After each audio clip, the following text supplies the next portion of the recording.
I'm curious what you saw in the Politico, and I'm wondering some of the things and the points that were raised that so far have come back to you. And I'm curious, do you have some things that you kind of want to rebut and retort from what came in the film and what people have been saying? Yeah, sure. I'll just skim through one little point here. So this is how tricky PolitiFact and a lot of the other fact checkers are. So they disputed the claim that in partnership with MIT, Bill Gates has developed a new technology that allows vaccines to be injected under your skin along with your medical records. So they say we rated a similar claim mostly false. So first of all, we related a similar claim mostly false. So they start with that right away. You go, why don't they relate this claim? Right. So now they can have that get out of jail free card with, we were inaccurate here, but we're talking about another claim. And so already it's fishy. And then they go through to basically say, but nobody reads the fine print. They just go false. They look at the meter, false, true. Okay, good. Let's move on. And then they basically go on to say that everything I said was true. They say, that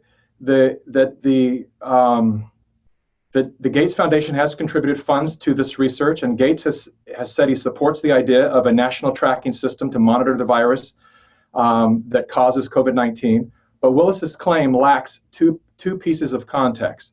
First, the MIT study began in July 2016, more than 3 years before the first novel coronavirus cases emerged.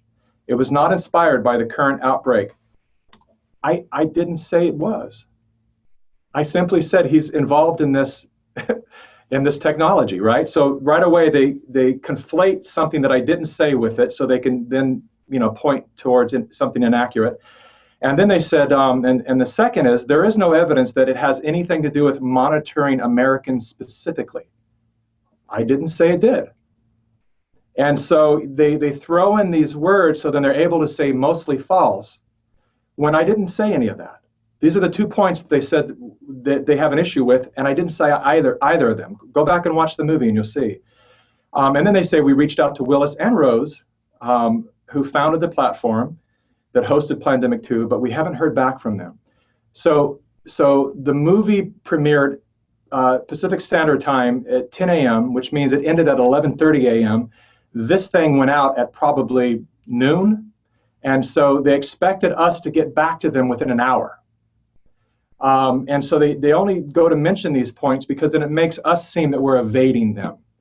And so this is just one example of how they do these things. The things that we've caught, I could have made an entire movie on, because I had our research team at one point, I just said, in general, just send me every example of where the fact checkers have gotten it wrong. And I received so much information that I just had to cherry pick and find a couple, that we could expose in the film, because it could have gone for hours, of the way that they will literally twist. They'll add these, words or statements or things that have nothing to do with the actual thing they're debunking, so that they can then, when they get called out on it, if they do, which rarely happens, they can say, oh no, we were talking about that.